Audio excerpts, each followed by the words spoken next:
رسوله الكريم وعلى آله وصحابه أجمعين. یک دو میدان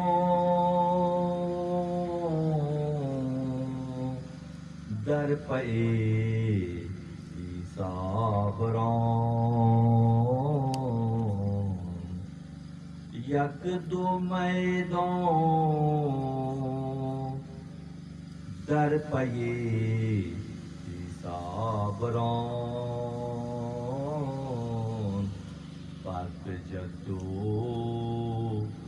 جد ایسارا بخوان، از که این سو می گریزی ای کریم، نفیت و شیر و قسم و خوف و بیم. گفت از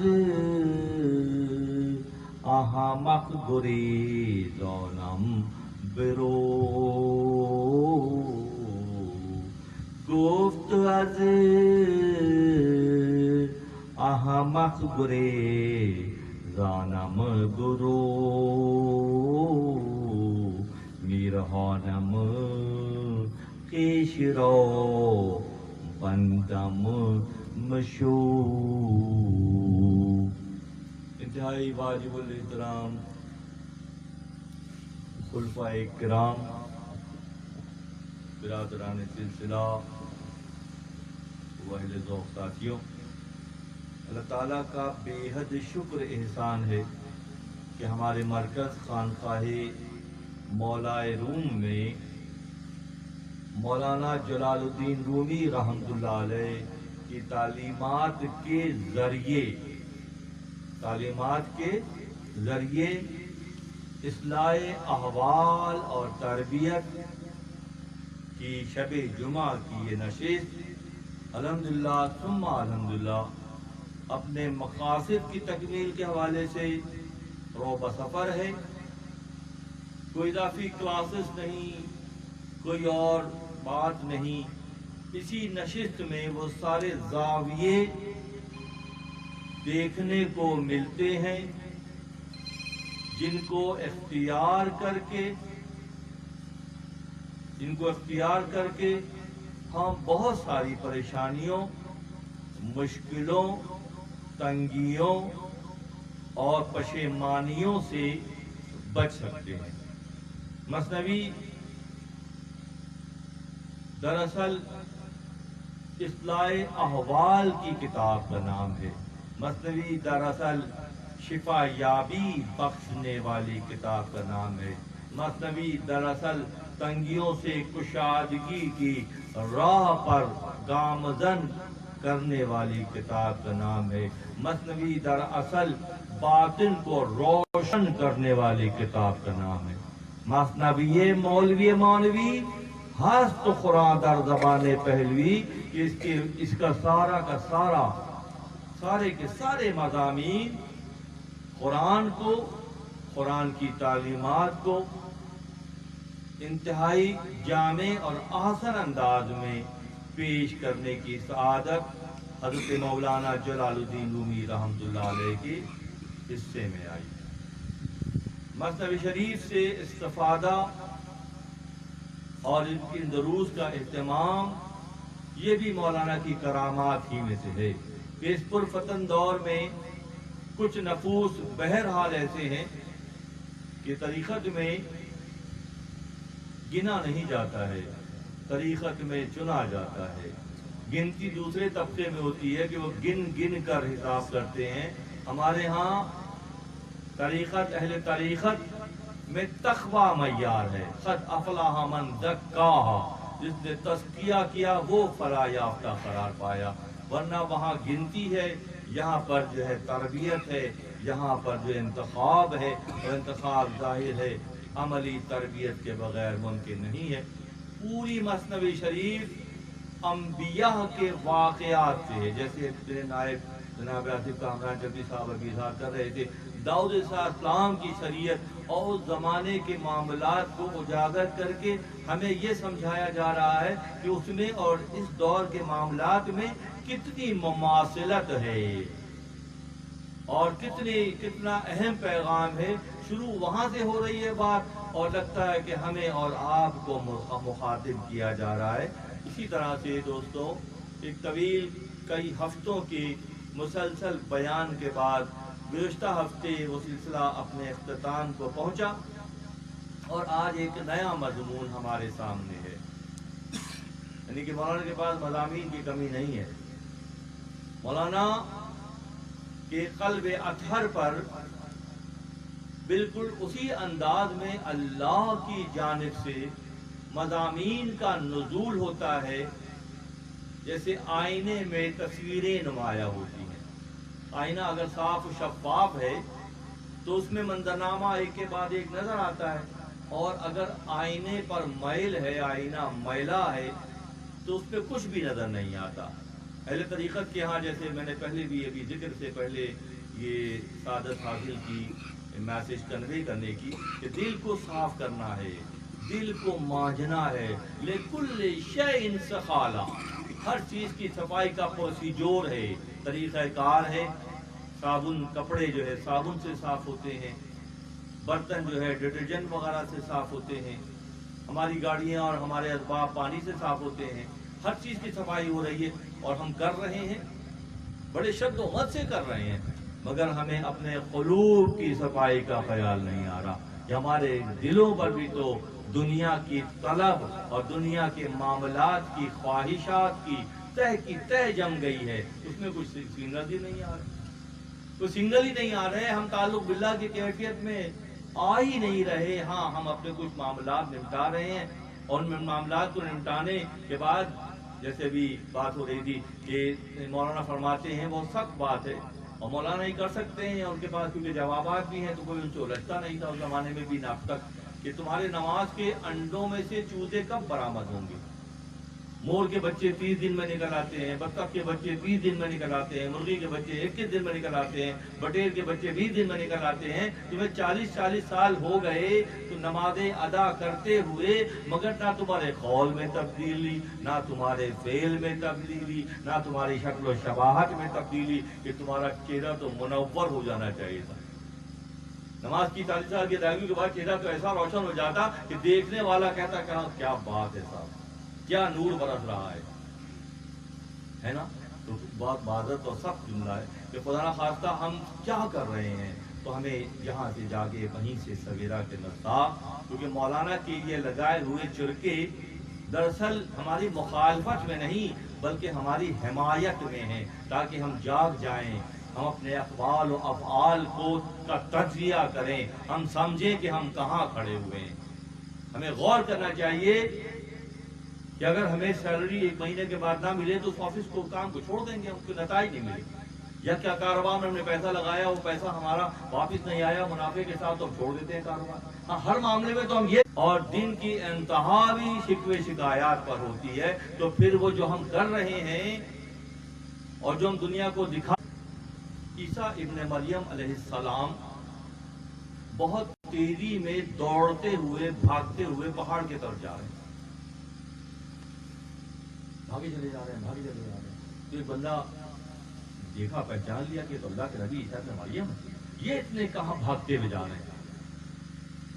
یک دو میدان در پائے عیسیٰ بران، وہ ساتھ ساتھ دوڑنے لگا اور کہہ رہا تھا حضرت رک جائیے، کیا بات ہے، نہ آپ کے پیچھے شیر ہے، نہ آپ کے پیچھے چیتا ہے، نہ آپ کو کوئی غم ہے، آپ کیوں بھاگے چلے جا رہے ہیں،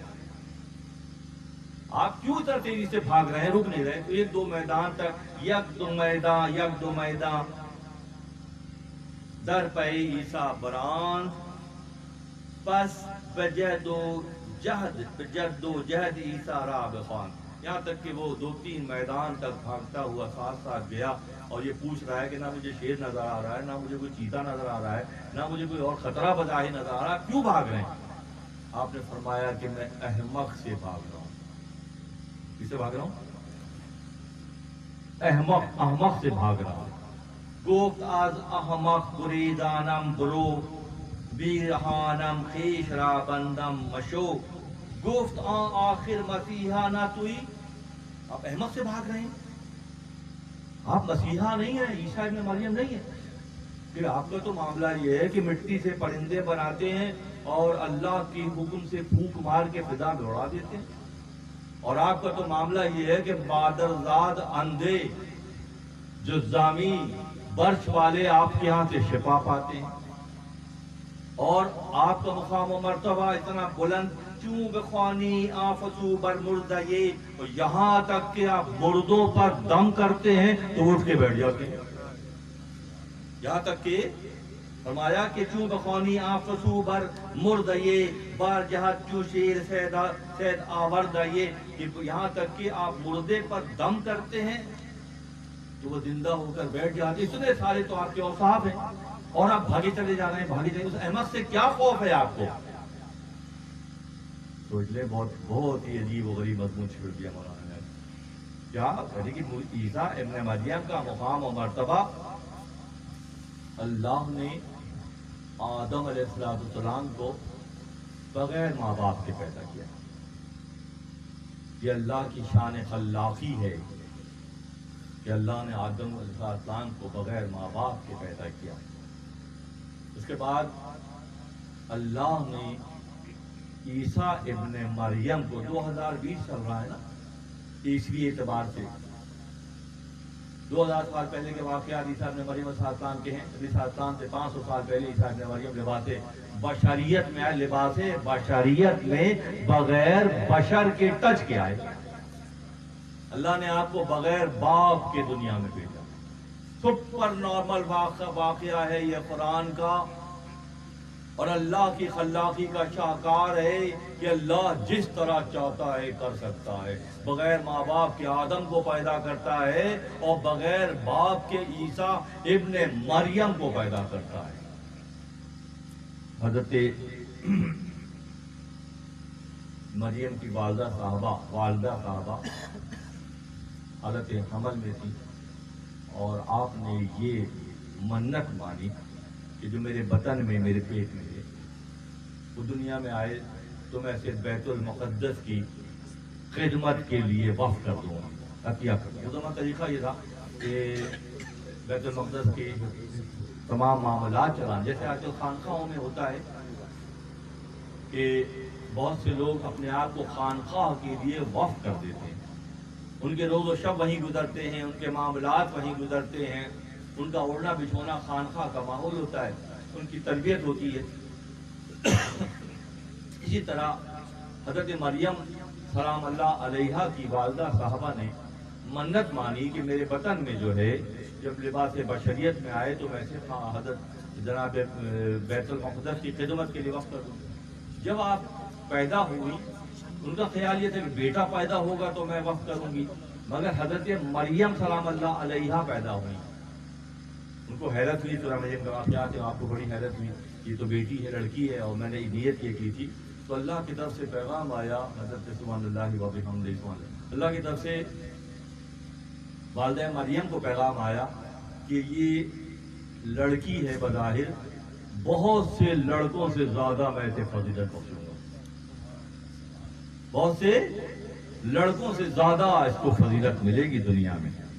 اب لڑکی ہو گئی، کیا کریں؟ حضرت زکریا علیہ السلام جو آپ کے خالو تھے، حضرت مریم سلام اللہ علیہا کے خالو حضرت زکریا تھا، وہ بہت مقتدر شخصیت تھے، بڑی قداور شخصیت تھے، بیت المقدس کے نگراں تھے، بہت سے معاملات چلاتے تھے. تو انہوں نے حضرت مریم سلام اللہ علیہا کو ان کے حوالے کر دیا، اور بیت المقدس کی جو بہت بڑی عمارت الحمدللہ ابھی بھی ہے، تو اس کے ایک کونے کے حجرے میں وہ رہنے لگی. وہیں بہت بچپن سے رہنے لگی، وہیں بڑی ہوئی اور وہیں بڑی ہوئی. اور اللہ کی جانب سے پھر نوازشات کا سلسلہ شروع ہوا. جب لوگ ملنے کے لیے آتے ہیں حضرت مریم سلام اللہ علیہا سے تو دیکھتے ہیں کہ مریم کے پاس بے موسم کے پھل رکھے ہیں. سیب کا موسم نہیں ہے، سیب رکھے ہوئے، انگور کا موسم نہیں، انگور کے رکھے ہوئے.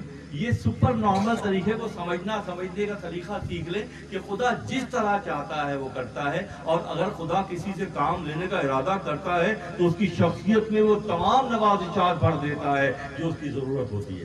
یہ خدا کا ارادہ ہوتا ہے کہ بغیر موسم کے پھل کھلائے جا رہے ہیں. بھائی سیب کا موسم نہیں ہے سیب کھلایا جا رہا ہے, انگور کا موسم نہیں ہے انگور کھلایا جا رہا ہے. کیوں کہ کام بڑھا لینا ہے.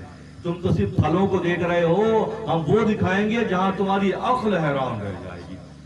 پھر ہوا یہ کہ آپ بغیر باپ کے عالم بشریت میں حاملہ ہو گئی حضرت, الگ موضوع ہے, میں انشاءاللہ کسی وقت اور لوں گا کہ وہ کیا واقعات ہیں. جو نمین آئے اور آپ کو بشارت دی کہ تمہارے ہاں ایک لڑکا پیدا ہوگا. آپ نے فرمایا مجھے کسی مرد نے تو ہاتھ لگایا نہیں ہے کہ میرا لڑکا کیسے پیدا ہو سکتا ہے. ظاہری طور پر یہ بات ہوتی ہے نا, کیونکہ قرآن ظاہر سے نکل کر اگلی منزلوں کے پیغامات سمجھانے کی کتاب کا نام ہے. مجھے کسی بشر نے ہاتھ لگایا, میں کیسے, یہ وہ رب جس طرح چاہتا ہے کرتا ہے. حضرت مریم سلام اللہ علیہا حاملہ ہو گئی کہ عیسیٰ ابن مریم عالم وجود میں آئے, اور جب وہ ان کو لے کر نکلی حجرے سے محراب سے تو لوگوں نے تنقید کی, کہنے لگے کہ یہ کیا ہے, تیری ماں تو بڑی پاکباز تھی, تیرا خاندان تو بہت اچھے لوگوں کا تھا, یہ کیا ہے. خدا کی طرف اشارہ یہ تھا کہ آپ پر بولنا, اس سے بلوانا جو آئے ہیں. کہیں بچے سے پوچھ لو, بچہ کہیں بولتا ہے, ہاں میں بولتا ہوں.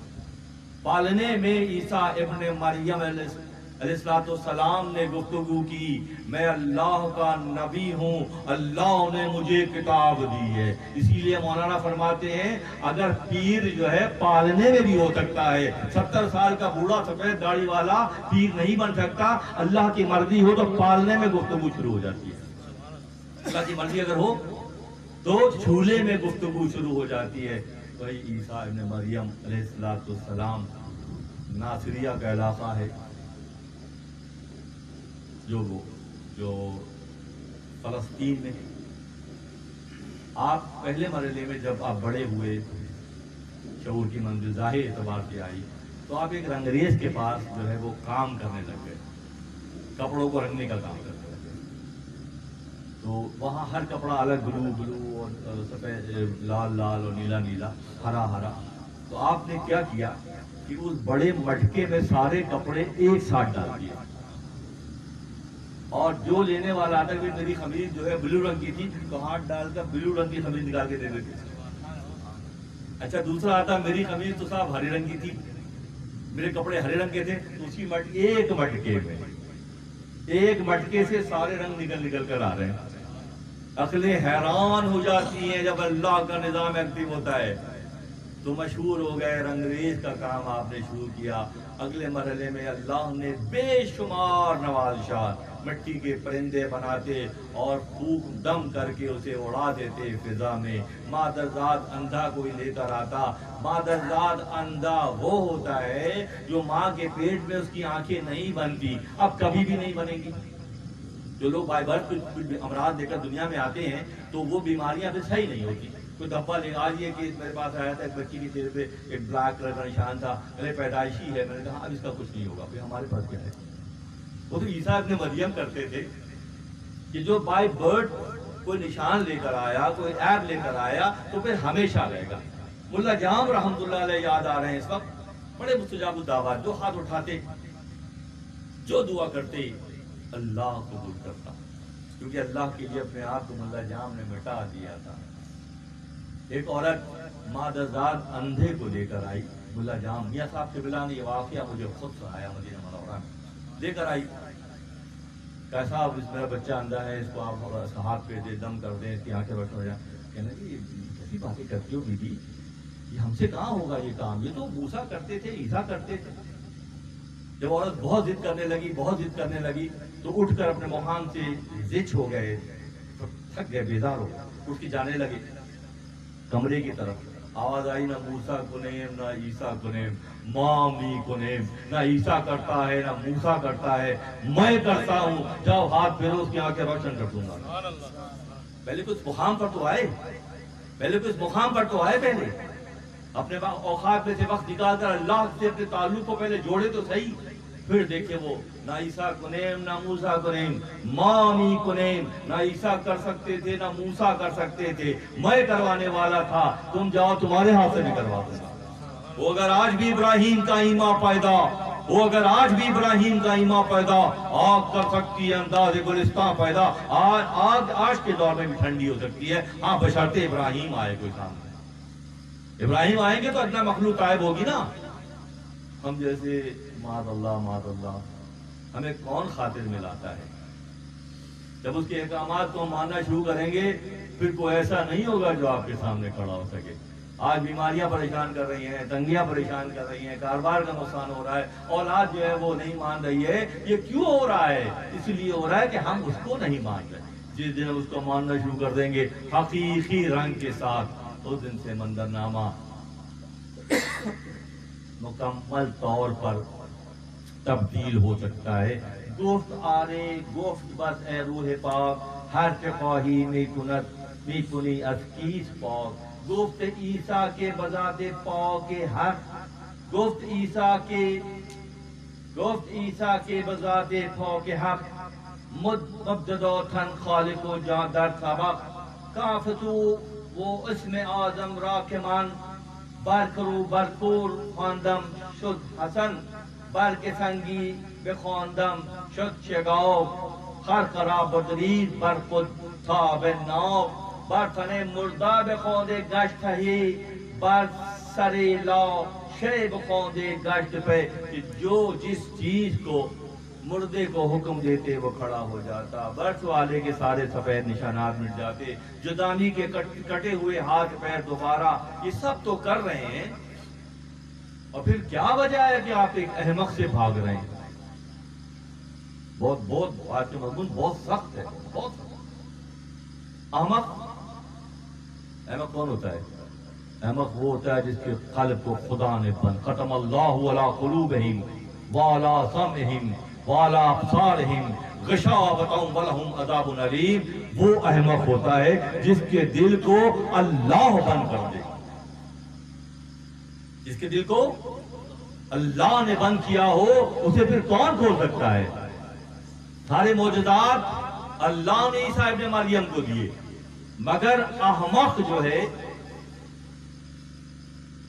اس کے دل پہ میں دم بار بار کرتا ہوں، میں اس میں اعظم پڑھ کے بھی دم کرتا ہوں احمق کے سینے پر، مگر اثر نہیں ہو رہا، کیونکہ پہلے سے بندش ہو گئی ہے، اور وہ اگر کسی کو بند کر دیں تو کون کھولنے والا ہے؟ اور اگر وہ کسی کو کھول دے تو کون بند کرنے والا ہے؟ عیسیٰ ابن مریم نے فرمایا سنگ خورا گشت وز از خور بدوشت، ریگ شد گردے برویت هیچ کشت، گفت حکمت چیز کانجا اسم حق، سود کردین جو نبود از پورا سبق، ہما رنجہ تو این رنجے حرام او نشد پورا و این شد دوا، گفت رنجے احمقی قہر خداست، گفت رنجے احمقی قہر خداست۔ احمقی جو ہے خدا کا قہر ہے۔ کیا ہے؟ عادت کی بات ہے، ہم روزانہ کی جملے بے وقوف ہو تم، احمق ہو تم کہتے ہیں نا ہم لوگ۔ اب سوچئے کہ احمق کون ہوتا ہے، بیسیکلی کون ہوتا ہے؟ گفت رنجے احمقی قہر خداست، رنج پوری نیز قہر ابتلا، جبکہ ایسی بیماری ہے احمقی یا بے وقوفی جس کا علاج نہیں ہے، وہ اس کا علاج نہیں ہے، کیونکہ اس کی بندش اللہ کی طرف سے ہے، جبکہ برز، جذام، اندھا پن یہ بیماری ہے۔ بیماری دور ہوتی ہے، قہر دور نہیں ہوتا۔ بیماری دور ہوتی ہے، اللہ کی پکڑ دور نہیں ہوتی۔ آنچ داغوس میرو کرداس چارب پروے نیورت بردرز، زامخاں بگریز چون عیسیٰ گریز، صحبت احمق بسے خوہاں بریز، کیونکہ احمق کی صحبت بہت سارا خون بہاتی ہے۔ جب اللہ نے کسی پر گرفت کی ہے تو سارا شر اس سے برآمد ہوگا، اس سے خیر برآمد نہیں ہوگا، کیونکہ احمقی بے وقوفی کی مثال ایسی ہے کہ اگر کسی معاشرے میں احمق ہیں تو ان کی بیماری ایسی لگتی ہے ایک دوسرے کو جیسے خارش کی بیماری لگتی ہے، جیسے احمق کی صحبت میں بیٹھنے والا کچھ عرصے میں وہ بھی قہر خداوند متعال کی زد میں آ جاتا ہے. اسی لیے کہا احمق کی صحبت میں مت بیٹھو، اہل اللہ کی صحبت میں بیٹھو.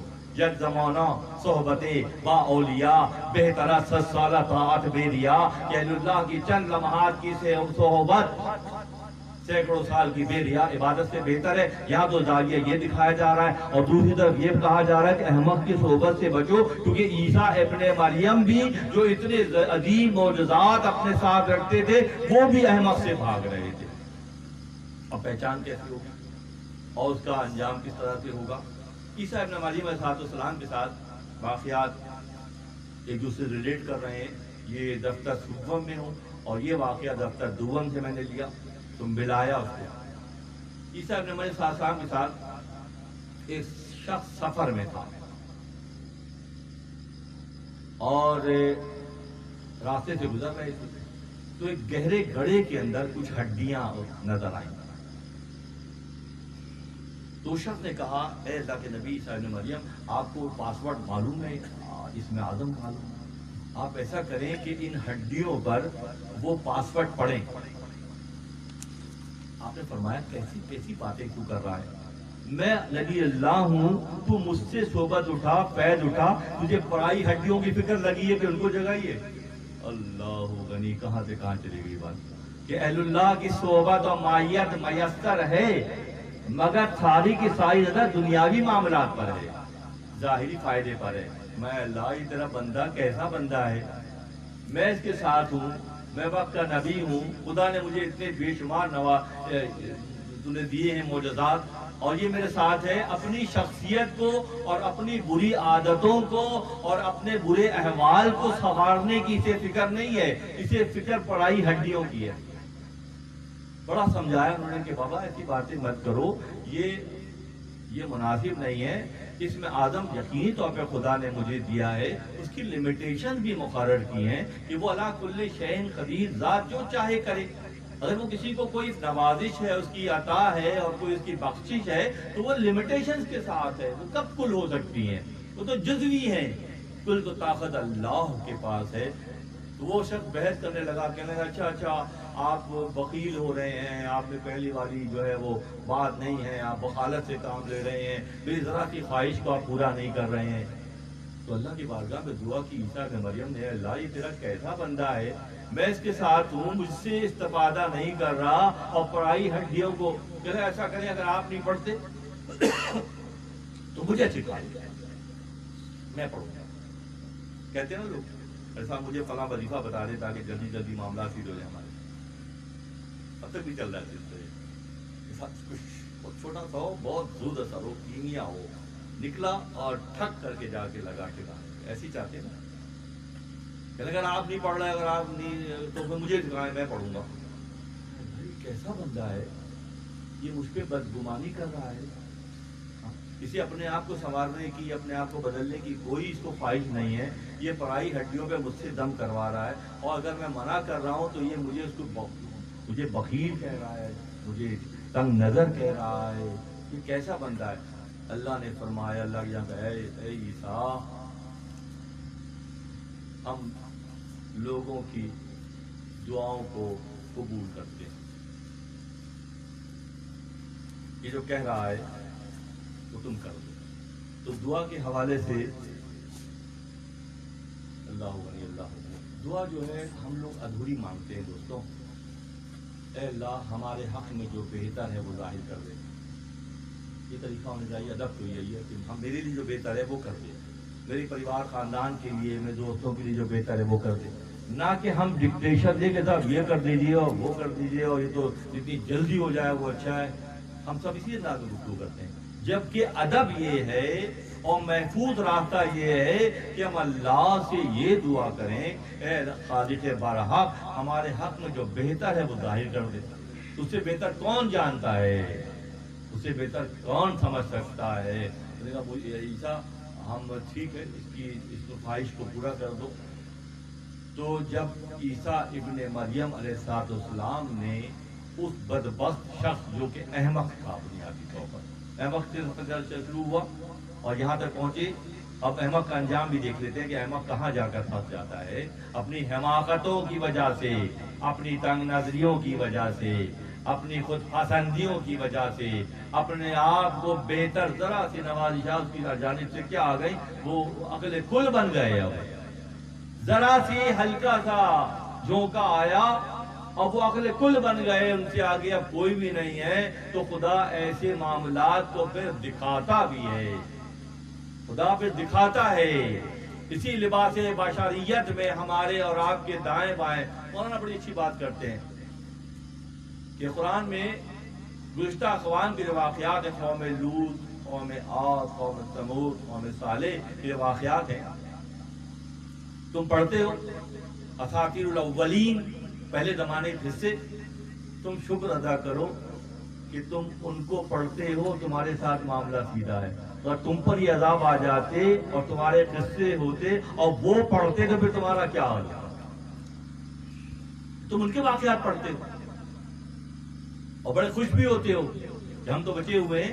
اگر تمہارے ساتھ یہ معاملہ ہو، اب ہم آتے ہیں کہ شکر کرو کہ دوسروں کی کشتیاں توڑ کر تمہیں دکھایا جاتا ہے کہ تم احتیاط کرو. اگر تمہاری کشتی توڑ کر دوسروں کو دکھایا جاتا تو تم کیا کر دیتے؟ تم کیا کر دیتے؟ وہ تم پر سے مہربانی کی ہوئی ہے، نوازشات کی جانب سے ہیں. اس کو ہم اپنا اعجاز و کرام سمجھتے ہیں، ہماری خوبیوں کی بنیاد پر ہے. یہ اس کی نوازشات کی وجہ سے ہے. چار اکھر آ جاتے ہیں لوگوں کے، پھر مزاج نہیں ملتے ہیں. لوگوں کے مزاج کیسے نہیں ملتے ہیں؟ کیا معاذ اللہ مصلی پہ بیٹھ کے بری بری باتیں کرتے ہیں؟ نہیں، مخلوق کے دل دکھاتے ہیں، اللہ کی مخلوق کو تنگ کرتے ہیں، اللہ کی مخلوق کے حقوق کو غصب کرتے ہیں، اللہ کی مخلوق کے ساتھ تند کوئی کا مظاہرہ کرتے ہیں، سختی کا مظاہرہ کرتے ہیں. مصلی پہ فیصلے نہیں ہوتے، فیصلے مصلی پر نہیں ہوتے، فیصلے عمل میں ہوتے ہیں، اعمال کی بنیاد پر معاملات ہوتے ہیں. عیسیٰ ابن مریم علیہ السلام نے اس احمق شخص کی بات جو کہ بحث کر رہا تھا مسلسل کہ آپ جو ہے بخل سے کام لے رہے ہیں اور آپ نہیں بتا رہے ہیں، چلو مجھے بتا دیں. اور آپ نے فرمایا کہ میں تمہیں بتا دوں وہ پاسورڈ اس میں آدم، اس کے لیے جو آسمان سے مبارک پانی اللہ برساتا ہے، اتنا پاک زاویہ ہونا چاہیے اور جبرائیل سے کہیں زیادہ تیز اڑنے کی پرواز کی صلاحیت ہونا چاہیے، پھر وہ اس میں آدم ملتا ہے. کیونکہ اردہ یافتن اردہ فروختن، سستا پانے والا ہمیشہ سستا بیچ دیتا ہے. جو مشکل اور مشقت اور ریاضت کے بعد کوئی چیز حصے میں آتی ہے اس کی قدر کی جاتی ہے، ورنہ کیا قدر ہوتی ہے؟ اور کسی کو کوئی ایسی چیز ویسے دے دی جائے، اس کی اہمیت کا اس کو اندازہ نہ ہو، تو پھر کیا کرتا ہے؟ ناقدری کرتا ہے، ضائع کرتا ہے. ہونا بھی یہی چاہیے کہ ارزا یافتن ارزا فروختن، سستا پاتا ہے سستا بیچ دیتا ہے. تو یہ کہہ رہا ہے کہ میں تجھے وہ پاسورڈ بتا دوں، اس کے لیے آسمان سے جو پانی برستا ہے پاک و پوتر، بارش کا پانی، انزل من السماء ماء مبارکا، اللہ آسمان سے پاک مبارک پانی برساتا ہے. ایسا پانی جس پاک طہارت چاہیے اور جبرائیل کے پر سے زیادہ پرواز کی کیفیت ہو، وہ یہ کر سکتا ہے. قصہ مختصر، عیسیٰ ابن مریم علیہ السلام نے وہ اپنا جو دم کیا ان ہڈیوں پر، اس میں سے ایک سیاہ رنگ کا چیتا برآمد ہوا، بلیک کلر کا خوفناک قسم کا چیتا جو ہے وہ کھڑا ہو گیا. جیسے آپ نے پاسورڈ ادا کیا، ہم باذن اللہ کھڑا ہو جا. کب کہا میرے حکم سے کھڑا ہو جا؟ کس نے کہا میرے حکم سے کھڑا ہو جا؟ کون کہتا ہے میرے حکم سے کھڑا ہو جا؟ اللہ کے حکم سے کھڑا ہو جا. آپ نے جیسے کہا کہ وہ چیتا اس میں سے برآمد ہوا، بلیک کلر کا خوفناک. احمق کی سطح پہ کیا ہوئی؟ خوفناک چیتا. یہ زاویے بھی آتے ہیں بیٹا آدم کہ ہمیں تربیت یہی ہے، تربیتی نشست ہے نا یہ، تو ہم کو سیکھ کے جائیں یہاں سے اور پھر ہم سمجھ جائیں کہ دوسروں کی کشتیاں توڑی جا رہی ہیں اور ہم بچ رہے ہیں. تو اس میں یہ پیغام چھپا ہوا ہے کہ دوسرے نقصان اٹھا رہے ہیں اور آپ تربیت کے بعد بچتے چلے جا رہے ہیں. یہ زاویہ ہے. جیسے ہی آپ نے دم کیا ایک سیاہ رنگ کا چیتا جو ہے دھاڑتا ہوا برآمد ہوا، اور اسے سب سے پہلے نکلتے ہی اسی احمق کو ایک زوردار پنجہ مارا، اس کا سر پارا پارا ہو گیا، پھٹ گیا، اور اسی وقت پھٹ گیا۔ عیسیٰ ابن مریم نے شیر سے سوال کیا، یہ صرف مار کے وہ ہٹ گیا؟ تو شیر تو شکار کرتا ہے تو کھاتا بھی ہے، تو نے صرف اس کو ہلاک کر دیا، اس کا نہ خون پیا نہ اس کا گوشت کھایا؟ کہ میں اپنی پوری غذا لے کر دنیا سے گیا ہوں، میں اپنا کھانا پینا شکار گوشت سب کھا پی کے گیا ہوں، اب میرے پاس میرے اکاؤنٹ میں کھانا پینا نہیں ہے، تو پھر تم نے ہلاک کیوں کیا؟ اس لیے ہلاک کیا کہ اس نے آپ کا دل بہت دکھایا، اس کی ہلاکت اس سبب ہوئی کہ اس نے نبی اللہ کی دل آزاری کی، نبی اللہ پر شک کیا، نبی اللہ کے ساتھ گستاخی کی، نبی اللہ کے ساتھ بدگمانی کی۔ تو ہوتا کون ہے احمق؟ جو اہل اللہ سے بدگمان ہو جائے وہ احمق کہلائے گا۔ اس کی حماقت، اس کی تنگ نظری، اس کی بدقسمتی کس راستے پہ لے جائے گی؟ کس راستے پہ لے جائے گی؟ اہل اللہ سے دوری کے راستے پہ لے جائے گی۔ جو خدا خواہد کے پردہ کس درد، جب اللہ ارادہ کرتا ہے کہ کسی کا پردہ کھول دے، جو خدا خواہد کے پردہ کس درد، جب اللہ چاہتا ہے کسی کا پردہ کھول دے، میلش اندر تھون یہ پاکا برد، تو پاک لوگوں کی تنقید پہ لگا دیتا ہے۔ ان کا کام صرف اتنا ہی ہوتا ہے کہ اللہ کے برگزیدہ دوستوں، اللہ کے برگزیدہ دوستوں، صاف نظر آ رہا ہے تم 24 گھنٹے اپنے کاروبار میں لگے رہتے ہو، کام میں لگے رہتے ہو، تمہارا ٹائم ہی پورا نہیں ہوتا، اور ایک شخص جو ہے وہ 24 گھنٹے راہ خدا میں اپنے محنت کر رہا ہے، اور تم کمپیریٹیو اسٹڈی میں اس کو اپنے آپ کو سے بہتر سمجھتے ہو۔ یہ کیا ہے؟ یہ وہی تو بات ہے جو خدا خواہد کے پردہ کس درد، جب اللہ چاہتا ہے کہ کسی کا پردہ کھول دے، میرش اندر تھان یہ پاکا برد، تو پاک لوگوں کی تنقید پہ لگا دیتا ہے۔ یہ خدا کرتا ہے۔ بھائی احمد کو سزا کون دے گا؟ خدا ہی دے گا، کون دے گا بھائی؟ اللہ نے ختم اللہ علی قلوبہم، اس کے دل پر مہر لگا دیا، کون مہر لگا سکتا ہے؟ کس کے پاس والی مہر ہے جو دلوں پہ لگا دے؟ جس نے دل بنایا وہی لگاتا ہے، جس دل بنایا ہے اس کو پتا ہے کہ دل کو ہینڈل کیسے کرنا ہے، دل کو قابو کیسے کرنا ہے، دل کو چلانا کیسے، وہ پکی مہر لگاتا ہے۔ ختم اللہ علی قلوبہم وعلی سمعہم وعلی ابصارہم غشاوۃ ولہم عذاب الیم۔ تو جو شخص جو احمق تھا، اس کا ایک اور بھائی تھا جس سے عیسیٰ ابن مریم بھاگ رہے تھے اپنی تمام تر فضیلتوں کے باوجود۔ اسی لیے ہر دور کے اہل اللہ، انبیاء بھی، اور انبیاء کی محبتیں دلوں میں لے کر پیدا ہونے والے اہل اللہ بھی، جو بائی برتھ نبیوں کی محبت لے کر پیدا ہوتے ہیں، وہ خواص کے اعتبار سے دوسرے درجے پر ہوتے ہیں، کیونکہ ان کے دلوں میں اللہ اپنے دوستوں کی محبت ڈالتا ہے۔ اللہ تعالیٰ ان کے دلوں کو مخصوص انداز میں تربیت دیتا ہے۔ تو جب شیر سے پوچھا کہ تم نے اس کو ہلاک تو کیا مگر اس کا نہ خون پیا نہ گوشت کھایا، شیر کو اللہ نے قوت گویائی دی۔ عیسیٰ ابن مریم نبی اللہ کے سامنے کھڑے تھے، اس نے کہا کہ ہاں میں اپنی غذا، اپنا کھانا پینا چلنا چوگنا شکار سب کر کے خوب کھا پی کے گیا تھا یہاں سے، اور میری ہڈیاں یہاں پڑی۔ جب اس نے آپ کی دل آزاری کی، جس نے آپ کو دکھی کیا اور آپ کے اسم اعظم پڑھنے کی وجہ سے خدا نے مجھے دوبارہ زندگی دی، تو اب میں کھاؤں گا نہیں، صرف اس کو پانش کرنے کے لیے مجھے بھیجا گیا، پھر اس کو سزا دینے کے لیے مجھے بھیجا گیا۔ اب میرا حصہ اس میں سے کھانے کا نہیں ہے۔ یہ وہ زاویہ نگاہ ہے جو مختلف اینگلز اختیار کرنے کے بعد ہمارے اور آپ کے لیے اس میں میسج ہے۔ وہ یہ میسج ہے کہ بہت احتیاط کرنی ہے۔ ہم کہتے ہیں آپ کو دنیا تو بھاگی چلی جا رہی ہے، دنیا کو بھاگنے دو بھائی، آپ تو دنیا کے بارے میں تھوڑی آپ سے پوچھا جائے گا، آپ سے تو آپ کے بارے میں پوچھا جائے گا۔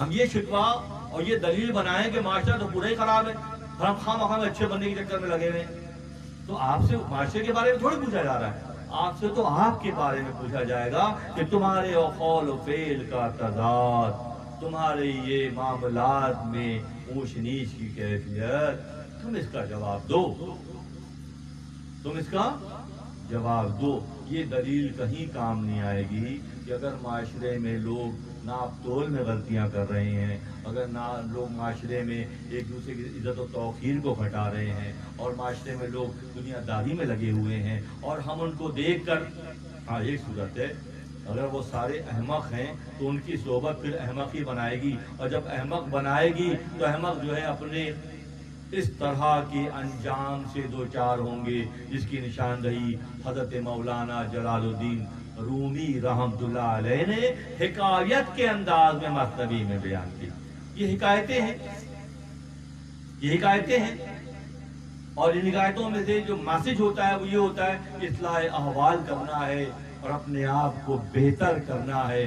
حضرت مولانا جلال الدین رومی رحمۃ اللہ علیہ، کہ شیخ شمس تبریز رحمۃ اللہ علیہ ایک پورنیا کے ایک عالم تھے، ان کا نام یاسین تھا، اور ان کے نظریات تھوڑے سے مختلف تھے۔ مسجد میں بیٹھے ہوئے تھے، ایک طرف کونے میں شمس تبریز بھی بیٹھے ہوئے تھے، تو انہوں نے جان بوجھ کر ان صاحب سے کہا کہ آؤ میں تمہیں قصہ سناتا ہوں۔ تو انہوں نے کہا میں قصے ویسے نہیں سنتا۔ کیا کیسی بات کر رہے ہو، قصے نہیں سنتے؟ یہ قصے اور حکایتیں ایک ہی چیز ہے، نہیں سنتے؟ کہاں میں نہیں سنتا۔ سب سے بڑا قصہ گو تو خود خدا بند متعال ہے۔ پوری قرآن قصوں سے بھری ہوئی، کہیں چوٹی کا تذکرہ، کہیں ہاتھی کا تذکرہ، کہیں ابابیل کا تذکرہ، کہیں یوسف کا تذکرہ، کہیں موسیٰ کا تذکرہ، کہیں عصے کا تذکرہ، کہیں مردے کو زندہ کرنے کا تذکرہ، کہیں گائے کا تذکرہ، اس کے گوشت سے مردے کو زندہ کرنے کا تذکرہ۔ یہ سارے تذکرے اور قصے تو قرآن میں۔ تو اس نے کہا کہ میں قصے نہیں سنتا۔ حضرت شمس تبریز رحمۃ اللہ علیہ نے فرمایا اگر تم یہ کہو گے تو تم کافر ہو جاؤ گے، کیونکہ تم اللہ کا انکار کرو گے۔ خدا خود قصہ گو ہے، قصے سناتا ہے، اور تم قصے کے انکاری ہو رہے ہو۔ بات یہ ہے کہ یہ وہ پیٹرن ہے دوستوں، قرآن ہی کا اسلوب ہے۔ سورہ بقرہ سے لے کر سورہ ناس تک قرآن، پورا کا پورا قرآن قصص کے انداز میں ہے۔ یہ اسلوب اللہ نے اختیار کیا، یہ اسلوب اللہ نے اختیار کیا۔ اسی کو سیم پیٹرن پہ مولانا نے اختیار کیا۔ مولانا نے اختیار نہیں کیا، مولانا کو تو دیا گیا، ودیت کیا گیا، تحفتاً پیش کیا گیا۔ آپ کے قلب اطہر پر مثنوی شریف نازل ہوئی، اور آپ بولتے جاتے تھے، اور حسام الدین چلبی جو آپ کے خلیفہ تھے، حسام الدین چلبی رحمۃ اللہ علیہ مولانا کے خاص خلفہ میں شمار ہوتا تھا، اور مولانا اتنی تعظیم کرتے تھے ان کی حسام الدین چلبی کی، ضیاء الحق حسام الدین چلبی۔ مثنوی شریف کے 6 دفاتر ہیں، صرف پہلا دفتر جو ہے وہ وشنو از نئے چن حکایت می کنت سے شروع ہوتا ہے، یہ دیکھو بانسری کیا کہتی ہے۔ باقی 5 دفتر حسام الدین چلبی سے شروع ہوتے ہیں، حسام الدین چلبی کے نام سے شروع، حسام الدین ضیاء الحق حسام الدین نام ان کا چلبی، تو ان سے شروع ہوتے ہیں۔ مولانا ان کی اتنی تعظیم فرماتے تھے جس کی اپنے خلیفہ کی، اور خلیفہ کا حال یہ تھا کہ وہاں پہ -30 اور 40 ہوتا ہے پورنیا میں، اتنی سردی ہوتی ہے، برف باری ہوتی ہے، بہت برف باری ہوتی ہے، اور ان کا معاملہ یہ تھا کہ اپنے شیخ کا وضو خانہ استعمال نہیں کرتے تھے۔ اس سردی کے موسم میں اپنے گھر چل کے جاتے تھے، اتنا ادب کرتے تھے کہ ان کا بیت الخلاء اور واش روم استعمال نہیں کرتے تھے۔ یہ بے ادبی اور گستاخی ہے۔ جو اتنی باریکیوں کا خیال رکھے گا اس کو پھر کیا مقام ملے گا؟ یہاں تو یہ حال یہ ہے کہ پیٹھ موڑتا ہی سب مڑ گئی دنیا ساری، پیٹھ مڑی دنیا مڑی۔ ورنہ ایسی کردار بنا کر جب انہوں نے اس انداز کا کہ ادب کر کے دکھایا تو پھر کیا ہوا کہ مثنوی شریف میں ہر جگہ حسام الدین چلبی ہے۔ مولانا اتنی تعظیم فرماتے حسام الدین چلبی کی، اور آپ ہی کی تحریک پر سنا ہوگا کہ پہلے بھی کہ مثنوی شریف کی شروعات حسام الدین چلبی رحمۃ اللہ علیہ کی تحریک پر میاں نے مولانا نے شروع کی۔ ایک دن کو خیال آیا کہ میں مولانا سے درخواست کروں گا کہ ہمارے جو مریدین و متعلقین ہیں وہ خواجہ صاحب فیض الطاہر رحمۃ اللہ علیہ کتابیں محبت نامہ، الہی نامہ، مصیبت نامہ نامی مثنویاں ہیں، اور میں تو خود شاعر کے نام سے ایک مثنوی ہے وہ پڑھتے ہیں. کیا ہی اچھا ہو کہ آپ بھی مثنوی لکھیں, بیان کریں. تو مولانا نے جب وہ جیسے انہوں نے درخواست کی تو مولانا کے دستار کے اندر سے یہاں سے کاغذ کا ٹکڑا نکالا اور مثنوی شریف کے پہلے 18 اشعار جو اس پہ لکھے ہوئے تھے ان کو پیش کیے. جس وقت تمہارے ذہن میں خیال آ رہا تھا کہ مجھ سے ریکویسٹ کرو گے, مجھ سے درخواست کرو گے کہ میں مثنوی لکھوں, انہی لمحات میں مجھے اللہ کی جانب سے پیغام مل رہا تھا کہ مثنوی لکھو. وہ 18 اشعار, پہلے 18 اشعار جو دفتر اول کی زینت بنے. اس کے بعد 27,000 اشعار. پوری رات ہم تو گھنٹے نکال نہیں پاتے. اگر پورے ہفتے میں گھنٹہ ہم نے 2-3 گھنٹے نکال لیے تو ایک ادھم بچا ہوا ہے. احسان ہے سسٹم کے اوپر. پوری رات حسام مولانا بیان کرتے جاتے اور حسام الدین چلبی لکھتے جاتے. ایسے چیزیں بن جاتی ہیں. خوش رہے باغبار آدھی رہے سیاد بھی کہ دنیا کو بھی انجوائے کرنا ہے اور دین کی باتیں بھی خوب لچکدار کرنی ہے. وقف کرنا ہے دین کے لیے اپنے آپ کو, مٹانا ہے دین کے لیے اپنے آپ کو. ہم کہیں صاحب کیسے کریں؟ کرنے والوں نے کر کے دکھایا. کیا نہیں دکھایا؟ کرنے والوں نے کر کے دکھایا, ثابت کیا کہ وہ اللہ سے محبت کرتے ہیں. 27,000 اشعار مثنوی شریف کے حضرت مولانا جلال الدین رومی رحمۃ اللہ علیہ پر دوستوں آمد کی کیفیت ہوتی. مولانا بیان کرتے جاتے, حسام الدین چلبی لکھتے جاتے. اس طرح مثنوی شریف جو ہے تکمیل کے مرحلے طے کیے اس نے. اور یہ 18,000 اشعار الحمدللہ ہمارا آپ یہ جو کوئی گفتگو تنقیدی ہوتی ہے بہت سخت بھی ہوتی ہے, مجھے معلوم ہوتی ہے. جگانا ہوتا ہے, جھنجھوڑنا ہوتا ہے, ضروری ہے. یہ بھی کچھ لوگ بالکل جاگ چکے ہیں, کچھ ابھی اونگ رہے ہیں اور کچھ ابھی سو رہے ہیں. تو تینوں کے لیے الگ الگ میسیجز ہیں نا بھائی. جاگے ہوئے کے لیے خوشخبری ہے, جو اونگ رہے ہیں ان کو ہلانا ہے اور جو سو رہے ہیں ان پہ ایک بالٹی پانی ڈالنا ہے. یہ کس کے بغیر تو ہوگا نہیں, کیسے ہوگا مجھے بتائیے. جو جاگ رہے ہیں وہ قابل ستائش ہیں. اللہ تعالیٰ ان تمام کو مضاف در مضاف اجر عظیم عطا کرے. اس دور میں 2020 اگست کے مہینے میں کچھ لوگ بیٹھے ہیں اور وہ مولانا کا ذکر کر رہے ہیں. اللہ ولی پوری دنیا میں کوئی نہیں کر رہا. یہ بھی سن لیں مجھے آج, پوری دنیا میں کہیں ایسی محفل نہیں سج رہی جیسے آپ سجا کے بیٹھے ہوئے ہیں. اور وہ مقبول ترین کلام جو آج سے کچھ عرصے پہلے درس نظامی میں شامل تھا, جب استعماری قوتوں کے ایجنٹ متحرک ہوئے, اب میں بولنے لگا ہوں, بولوں گا ابھی, متحرک ہوئے تو سب سے پہلے مثنوی شریف کو درس نظامی سے نکالا گیا. کیونکہ تمام پڑھائی کے بعد جو ادب آتا تھا وہ مثنوی سے آتا تھا. سب کچھ ہے, ادب نہیں ہے. سب کچھ ہے, جو ادب والی کتاب کو نکال کے باہر رکھ دیا گیا. کیونکہ اس میں وہ سوالات اٹھتے ہیں جو ہم سے نہیں ہو سکیں گے. ہم نے تو کھلا ٹلا کام کرنا ہے. تو پھر اس کو سب سے پہلے درس نظامی سے نکالا گیا اس کتاب کو. اسی لیے بے شمار مفتیان ملت ہیں مگر معیار وہ نہیں ہے جو اللہ کی بارگاہ میں مقبول ہو. اللہ کا اپنا پیمانہ ہے, اللہ کا اپنا زاویہ ہے. اگر کسی نے اللہ سے تقارب کی منزل پر آنا ہے تو اسے اپنی مائع کو نکال کر بالکل اسماعیل کے انداز میں گلا دینا پڑے گا. یا محرم الحرام کا چاند غالباً آج ہو گیا ہے, حسین ابن علی علیہ السلام کے انداز میں نکلنا ہوگا تاکہ تا قیام قیامت تک کے لیے اللہ انہیں مثال بنا دے. صرف آپ کا عمل, آپ کی تحریک, آپ کی پختگی, آپ کی استقامت جب آپ ثابت کریں گے تو پھر وہاں سے اس کا نزول ہوگا, وہاں سے علامتیں آئیں گی. دنیا بہت تیزی سے تبدیل ہو رہی ہے دوستوں, اس پہ بھی بات ہونی چاہیے کسی وقت کہ جس تیزی سے معاملات بہت تیزی سے جا رہے ہیں اگلی منزلوں پر. ایک کانفرنس ہے لاہور میں, مشائخ پورے پاکستان کے مشائخ کو اس میں انوائٹ کیا گیا ہے. اور 2 دن پہلے میرے پاس بھی کچھ لوگ آئے تھے کہ اس کانفرنس میں شرکت کے حوالے سے. تو انشاءاللہ فقیر جو ہے اس کانفرنس میں 24 تاریخ پیر کو شریک ہوگا اور اپنے خانقاہ کی نمائندگی کرے گا. لیکن میں یہاں سفر اختیار کروں گا انشاءاللہ اتوار کو, اور پیر کو کانفرنس میں شریک ہو کر کے واپس پلٹوں گا. اس خوشخبری کے ساتھ انشاءاللہ کہ بہت سے نئے زاویے کھل جائیں گے. جو الحمدللہ ثم الحمدللہ مثنوی شریف کے حوالے سے اگر میں دعویٰ نہ بھی کروں، عاجزانہ طور پہ یہ بات کو کرنا چاہوں تو یہ ہے کہ آپ کے لیے بہت بڑی خوشخبری چھپی ہوئی ہے کہ خدا نے خصوصی فضل فرمایا میرے شیخ کے صدقے و طفیل میں کہ ہم اس شعبہ علم سے وابستہ ہیں، ہماری خانخواہ ہے، ہمارے بچے تربیت میں ہیں، اور یہ شعبہ علم الحمدللہ ثم الحمدللہ آپ لوگوں کا اعجاز ہے، آپ لوگوں کی فضیلت ہے، آپ لوگوں خدا کا خصوصی نام و اکرام ہے. ہر بار پڑھتا ہوں شعر، ہر کچھ دن کے بعد پڑھتا ہوں.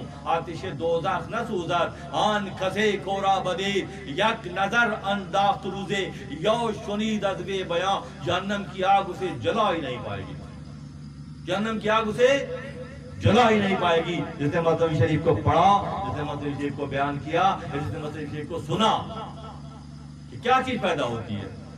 ہوتا ہے نا دل میں افسوس یار کسی کہاں زندگی گزاری اب تک، یہ بات تو پتہ ہی نہیں تھی، بتا رہے ہیں. تو یہ پہلا لمحہ جو آتا ہے نا تبدیلی کا، وہ یہیں سے آتا ہے کہ ہمیں کم سے کم احساس ہو جائے کہ ہم نے کہاں زندگی گزاری.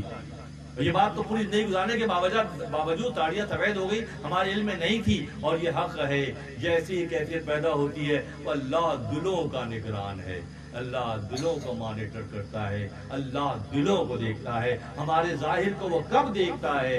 اور الحمدللہ ثم الحمدللہ باطن کو سنوارنے کے حوالے سے اللہ تعالیٰ ہماری ان کاوشوں اور کوششوں کو قبول کرے، اور ہمارے نوجوانوں کو ہمت و طاقت عطا کرے، اور بلند پروازی عطا کرے، بلند پروازی عطا کرے، وسعت نظری عطا کرے، وسعت معاملات میں اللہ تعالیٰ ان کے لیے آسانیاں پیدا کرے. اللہ تعالیٰ ہم تمام کا اور اس خانقاہ کا اور اس کے خدام کا حامی ناصر ہو.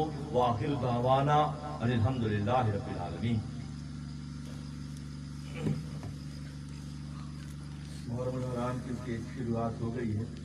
میں بہت پہلے کہا تھا کہ فلسفہ قربانی اور فلسفہ شہادت پر گفتگو ہوگی، تو انشاءاللہ اگلی نشست میں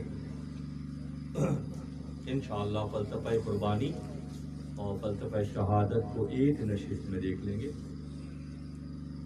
اور شرح و بس سے یہ مضمون ہمارے بچوں کو منتقل ہو جائے کہ غریب سادہ و رنگی ہے داستان حرم، نہایت اس کی حسین، اقتداء ہے اسماعیل. یہ جو خبر اسماء ساستان سے شروع ہوا اس کا اتمام امام علی مقام امام حسین ساستان کی ذات پر آ کر ہوا. تو اس پر گفتگو انشاءاللہ کمی فاصلے کو کوشش کیجیے گا کہ وقت کی پابندی کے ساتھ شریک ہوں، اور اس کے فیض و برکات سے اللہ تعالیٰ ہمارے دامنوں کو بھرے، اور ہماری زندگی میں ہم کیا دیکھیں، ہم اپنی زندگی میں آسانیاں دیکھیں، ہم اپنی زندگی میں فہم و فراست دیکھیں. اور تعالیٰ ہمیں احمقوں اور ان کی صحبتوں اور ان کی دست درازیوں سے اللہ تعالیٰ ہماری حفاظت فرمائے. جزاک اللہ.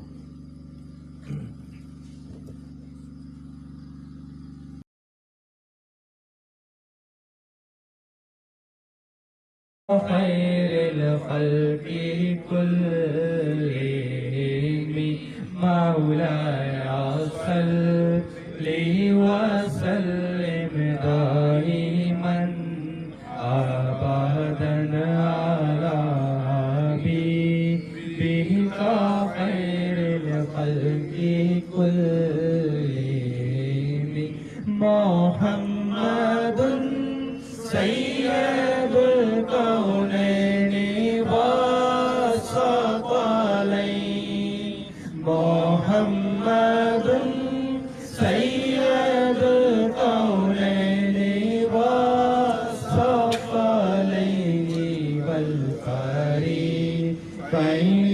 من عرب ومن عجم مولاي صل وسلم دائما ابدا على حبيبك خير الخلق كلهم هو الحبيب الذي ترجى شفاعته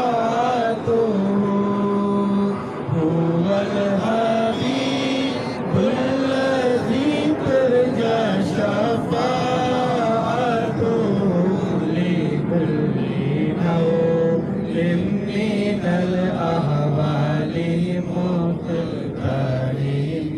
مولاي صل وسلم دائما أبدا على حبيبك خير الخلق كلهم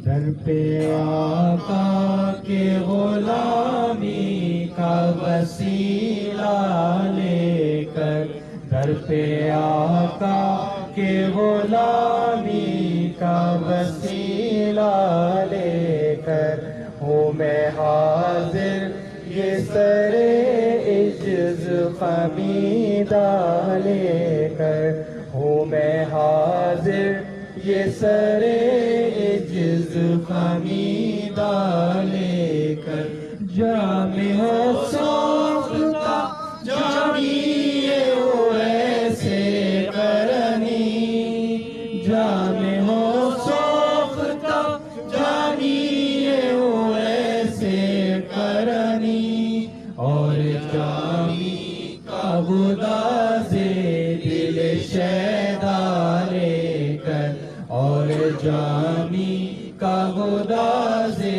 دل شیدا لے کر یہ بڑے نام کہاں اور کہاں میں آقا یہ بڑے نام کہاں اور کہاں میں آقا ان کی نسبت کا مگر ایک سہارا لے کر ان کی نسبت کا مگر ایک سہارا لے کر آپ مل جائے تو مل جائے گا سب کچھ مجھ کو آپ مل جائے تو مل جائے گا سب کچھ مجھ کو کیا کروں گا میں سوا اس کے بغیر نہ لے کر کیا کروں گا میں سوا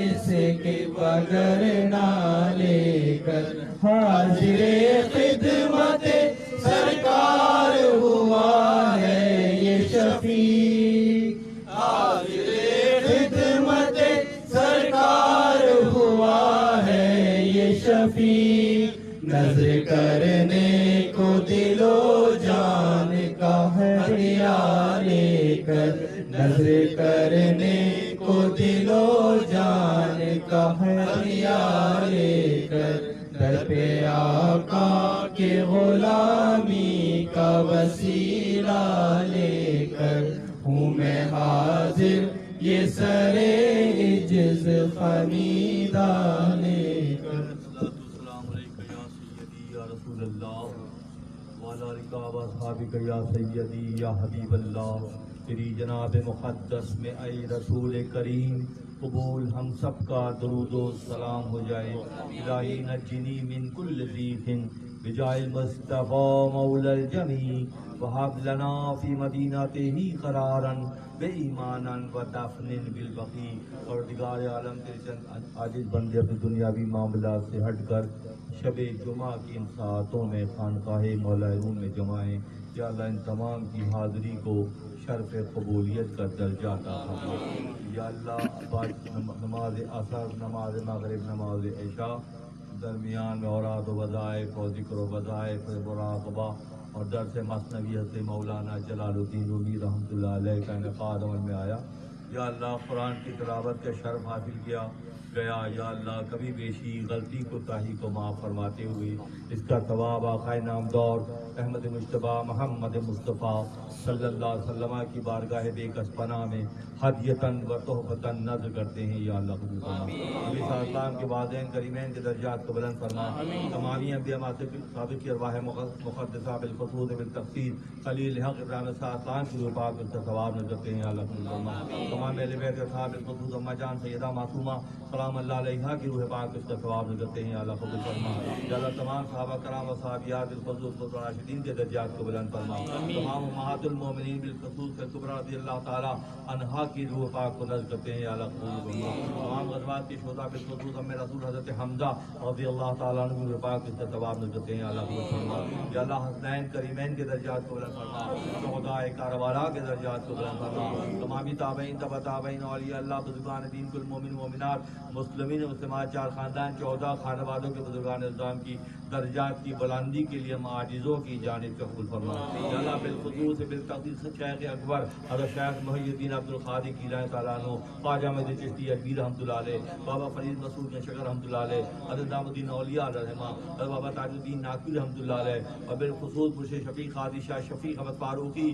جامع دورہ ساکن بقی شریف رحمۃ اللہ علیہ کی درجات کی بلندی کے نظر کرتے ہیں یا اللہ قبول فرما یا اللہ خدا مولانا جلال الدین رومی رحمۃ اللہ علیہ آپ کے اولاد و امجاد بالخصوص آپ کے شیخ شمس تبریز رحمۃ اللہ علیہ کی درجات کی بلندی کی نظر کرتے ہیں یا اللہ قبول فرما یا اللہ شمس کے درجات کو بلند سے بلند اعلیٰ سے اعلیٰ عرفہ سے عرفہ فرما یا اللہ ہمارے سلسلے کی ایک شخصیت نے 2 قرآن مجید کی تلاوت کا شرف حاصل کیا اور اس کو ہمارے سلسلے کے بزرگان اقدام کی درجات کی بلندی کے نظر کیا یا اللہ عالیہ بی بی کے ان خدمات کو قبول فرما سلیم بھائی اور انبر علی کی مغفرت کی ہم دعا کرتے ہیں دعا یا اللہ ہماری دعاؤں کو قبول فرما شرکائے مجلس کے تمامی مرحومین کی مغفرت فرما اور سب کو جوار رحمت میں جگہ عطا فرما یا اللہ ہماری دعاؤں کو شرف قبولیت کا درجہ عطا فرما یا اللہ تو ہمارے حال پر ہم فرما ہماری غلطیوں کو معاف فرما نمازوں میں خشوع و خضوع پیدا فرما ایسی نماز ادا کرنے کی توفیق عطا فرما جو تیری بارگاہ میں مقبول ہو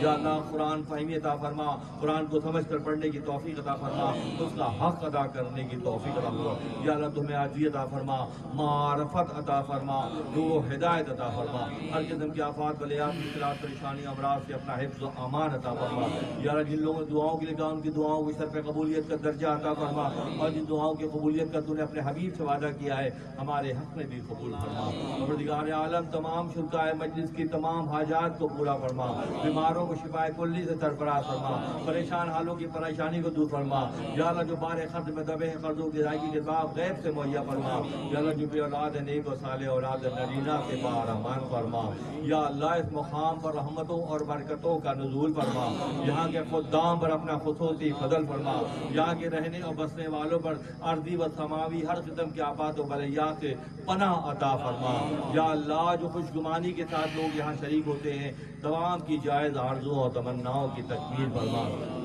سید و سلطان فقیر و خواجہ و مخدوم و غریب بادشاہ و شیخ درویش و ولی مولانا یہ میرے صالح فاطمہ ثانی اسامی والدین بو سعید پیر عیشا مرد حق مردان یہ زینب و بی بی نصیبہ خوہرون حضرت یہ سامی شانداد را خونین ہر فرزان یہ 4 فرزندن یہ عبدالرحیم عبدالکریم بعد عذاب رشید الرزاق افشان یہ یا معیدین ترحمنا بلطفن باسعین انت کافی کل مقصب باب الکرم دوست رہزن رابع یکدم ساختی عبدال حق یا شہ دنیا و دیبر حول من ہم کن کرم معین الدین عالم پناہ وسوئے ما غریباں یک نگاہ سخی کچھ عطا ہو نواسوں کا صدقہ سخی کچھ عطا ہو نواسوں کا صدقہ صدا دے رہے ہیں صدا دینے والے ملے کچھ کے ہیں تیرے در کے بھکاری فقیروں کو سلطان بنا دینے والے نبی جی ہمیں ہے سہارا تمہارا نبی جی ہمیں ہے سہارا تمہارا یہ رشتہ عجب ہے ہمارا تمہارا صلی اللہ تعالیٰ علیہ خیر خلقہ محمد وآلہ وصحبہ وآل بیتہ اولیاء امتہ علماء ملتہ عرفاء طریق اجمعین برحمتک یا ارحم الراحمین الحمدللہ رب العالمین.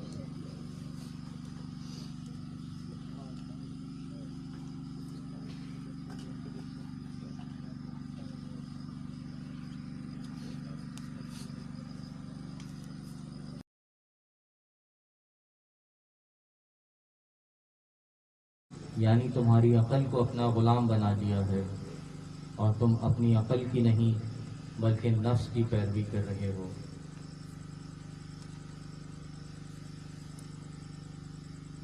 اور وہ بیل کو ذبح کر کے اللہ کی راہ میں بانٹ دینے والا تمہاری عقل کی نمائندگی کرتا ہے جو در حقیقت نفس کو زیر کرنے کا حکم دیتا ہے. نفس کی جنگ ازل سے ابد تک ہے. جب نفس غالب آ جائے تو دنیا میں شہوت رانی اور قوانین، اللہ کے قوانین کو توڑنے والوں کی زیادتی ہو جاتی ہے۔ عقل انبیاء کے تابع ہے۔ کبھی کبھی دنیا میں ایسا بھی ہوتا ہے کہ پورا معاشرہ نفس کے تابع ہو جاتا ہے۔ بے محنت کے روزی حاصل کرنا اس بات پر موقوف ہے کہ اپنے نفس کو حلال کر ڈالیں، ذبح کر دیں۔ جب نفس زیر ہو گیا تو اس نے سب کچھ اللہ تعالیٰ کی راہ میں دے دیا۔ اس شخص نے جو نفس کا بندہ تھا پوچھا کہ تم نے میری گائے کیوں ذبح کی؟ تو آقا زادہ جو بظاہر محتاج ہے، اسے نفس نے اپنی چالاکی سے قابو کر لیا تھا، لیکن جب معاملات اللہ کی طرف سے ظاہر ہوئے تو اسے بے محنت کی روزی مل گئی۔ جس چیز کا اس نے وہم و گمان میں بھی نہ سوچا تھا، وہ چیز اللہ تعالیٰ کی طرف سے اسے عطا ہوئی۔ اسی طرح جب کوئی اپنے نفس کو زیر کر لیتا ہے تو اس پہ بھی اللہ تعالیٰ کی طرف سے انعامات نازل ہوتے ہیں۔ اللہ کے دوستوں کی ماہیت اور سنگت در حقیقت بے مشقت کی روزی ہے۔ اللہ تعالیٰ کے دوستوں کے طفیل میں ہی یہ سعادتیں آتی ہیں۔ ظاہری اسباب اور دنیا دار لوگوں کا معاملہ یہ ہوتا ہے کہ ان کے حصے میں سعادتیں نہیں آتی، بلکہ یہ تو صرف اللہ کے دوستوں کے ہی حصے میں آتی ہیں۔ دنیا دار اسباب پر بھروسہ کرتے ہیں، جبکہ اسباب پر نظر بہائم جانوروں کی ہوتی ہے، اور جانوروں کے حصے میں صرف پھلوں کا چھلکا ہی آتا ہے۔ دنیا دار بھی در حقیقت اسباب کی صورت میں صرف چھلکے کے ہی پیچھے جاتے ہیں، جبکہ در حقیقت قرآن قطع اسباب کی کتاب ہے۔ اولیاء اللہ کا معاملہ یہ ہے کہ ان کی نظر اسباب کے بجائے مسبب یعنی اللہ تعالیٰ پر ہوتی ہے، نتیجتاً اسباب خود بخود پیچھے آتے ہیں۔ حضرت ابراہیم علیہ السلام کے گھر مہمان آئے، گھر میں آٹا نہیں تھا۔ ابراہیم علیہ السلام نے خادم کو فرمایا کہ اونٹ لے جاؤ اور فلاں مقام سے گندم لے آؤ۔ خادم اس جگہ گیا، مگر وہاں بھی گندم ختم ہو چکی، رکھ کر لے آیا۔ جب واپس گھر میں داخل ہوا تو ابراہیم علیہ السلام کی نظر پڑی۔ انہوں نے پوچھا، گندم نہیں ملی تو کیا آٹا لے آئے؟ کیونکہ بوریوں کی ماہیت یہ ظاہر کر رہی تھی کہ اس میں گندم نہیں ہے، اس لیے ابراہیم علیہ السلام نے یہ فرمایا، کیا آٹا لے آئے ہو؟ بوریوں میں جو کہ در حقیقت مٹی بھری ہوئی تھی، لیکن جب ابراہیم علیہ السلام کی زبان مبارک سے یہ کلمات ادا ہوئے تو وہ مٹی آٹے میں بدل گئی۔ یہ قطع اسباب کی منزل ہے۔ ہم سب اسباب میں الجھے ہوئے ہیں، جبکہ انبیاء اور اولیاء کرام اسباب کے بجائے مسبب سے تعلق میں ہوتے ہیں۔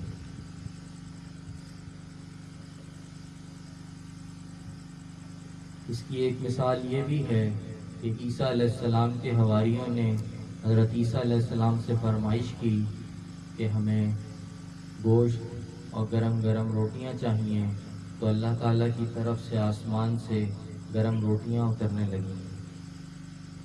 وہ اللہ جو ہاتھیوں کو ابابیل سے پناہ کر دیتا ہے اور موسیٰ کے عصا سے دریائے نیل کو پھاڑ سکتا ہے، وہ سب کچھ کر سکتا ہے، وہ جس طرح چاہتا ہے کرتا ہے۔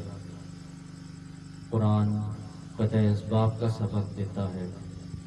المیہ یہ ہے کہ پچھلے 100 سال سے قرآن خوانی ہو رہی ہے، قرآن دانی نہیں ہو رہی۔ ایک لفظ کی 10 نیکیاں تو سب کما رہے ہیں، جبکہ در حقیقت اللہ نے قرآن کو پریکٹیکل کے لیے بھیجا ہے۔ حضرت مولانا جلال الدین رومی رحمۃ اللہ علیہ کے دور میں ایک آتش پرست سریہ نوس کو پھانسی کی سزا ہوئی۔ جب اسے پھانسی دینے کے لیے لے جا رہے تھے، مولانا کے گھر کے پاس سے گزرے تو وہ سپاہیوں سے ہاتھ چھڑا کے حضرت مولانا رحمۃ اللہ علیہ کے گھر میں داخل ہو گیا اور ان سے پناہ طلب کی۔ مولانا نے اسے پناہ دے دی۔ سپاہیوں نے جا کر یہ واقعہ اس وقت کے حاکم معین الدین پروانہ کو بتایا۔ معین الدین پروانہ جو کہ اس وقت کا حاکم تھا، اس نے وہ تاریخی کلمات ادا کیے کہ ایک سورہ یونس تو کیا، اگر حضرت مولانا رحمۃ اللہ علیہ حکم دیں تو ہم قید خانوں کے دروازے کھول دیں اور سب کو رہا کر دیں۔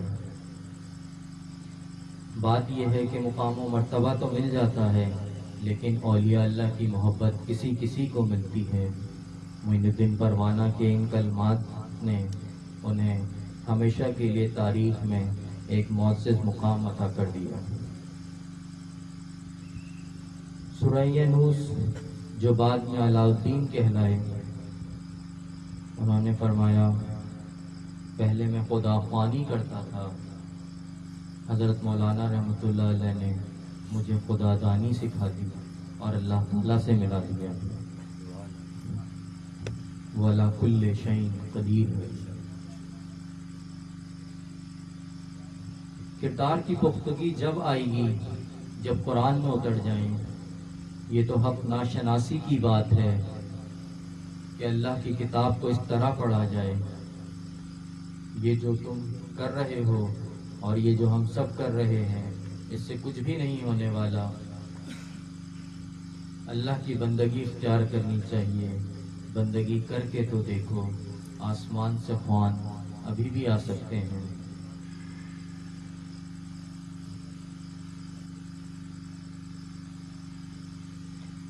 حضرت مولانا رحمۃ اللہ علیہ کو ظاہر پرستوں سے بہت چڑ تھی۔ حضرت مولانا رحمۃ اللہ علیہ فرماتے تھے کہ تمہاری نماز کے انڈوں سے چوزے کب نکلیں گے؟ فرض کی قدر و قیمت اشرفی سے ہے، اسی طرح اگر وجود میں کچھ اشرفیاں جمع ہو جائیں تو ہی انسان کی قدر و قیمت ہے، ورنہ اس کی حیثیت اور اہمیت چمڑے کی ہمیانی سے زیادہ نہیں۔ ایسے بے عملوں اور ظاہر پرستوں کو اللہ نے قرآن میں مردہ کہا ہے، اور اچھائی اور برائی ظاہر ہو کر رکھی ہے۔ اگر تم تعلق باللہ میں آ جاؤ گے تو جبرائیل علیہ السلام جنت سے سیب ابھی بھی لا کر دے سکتے ہیں، اور اگر اس سے اوپر چلے جاؤ گے تو خدا قدر کرنے والا ہے، وہ خود تم پر اپنی نعمتیں نازل کرے گا۔ جو خدا شناس ہے وہی تمہیں خدا سے ملا سکتا ہے، اور وہ تمہاری لگن دیکھ کر بغیر کچھ لیے، بغیر کوئی مقصد، کوئی غرض ذہن میں رکھے تمہیں خدا سے ملا دے گا۔ پیر طریقت کے انصاف کے بغیر یہ ممکن نہیں ہے۔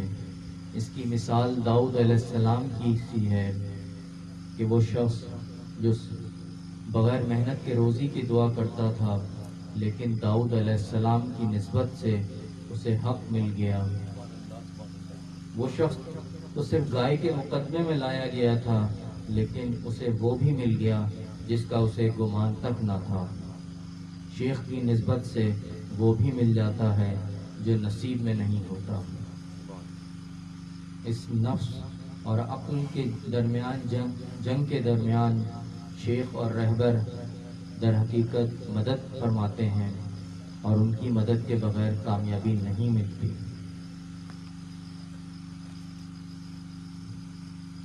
نفس کی مثال اژدہے کی سی ہے۔ اژدہا اگر حملہ کرے تو زمرد آگے کرنے سے وہ اندھا ہو جاتا ہے، اسی طرح جب نفس حملہ کرتا ہے تو شیخ زمرد کی مانند اسے اندھا کر دیتے ہیں۔ اگر تم چاہتے ہو کہ کارآمد کیمیا بن جاؤ تو کامیابی شیخ کے بغیر تمہارے حصے میں نہیں آئے گی۔ اگر بیل والے سے خلاصی چاہتے ہو تو اپنے نفس کو شیخ کی راہ میں قربان کر دو۔ نفس کی مثال یہ ہے کہ شیخ کے سامنے کھڑے ہو کر 1000 زبانوں سے بحث کرتا ہے، دنیا کو بھی وہ اپنے ساتھ ملا لیتا ہے، لیکن شیخ اپنی قدرت کاملہ سے زمرد کی مانند اسے اندھا کر دیتے ہیں۔ آقا صلی اللہ علیہ وسلم نے فرمایا، تمہاری دو پسلیوں کے درمیان تمہارا سب سے بڑا دشمن نفس کی شکل میں ہے۔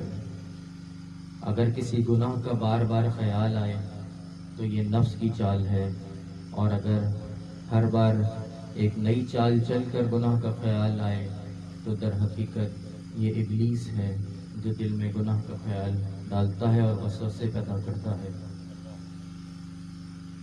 نفس کی مثال ایسی ہے کہ سیدھی بغل میں کتاب اور تسبیح اور بائیں بغل میں خنجر ہے کہ نقصان پہنچاتا ہے، بظاہر مصلح بنتا ہے، لیکن جہنم کے گڑھے میں پہنچائے بغیر جان نہیں چھوڑتا۔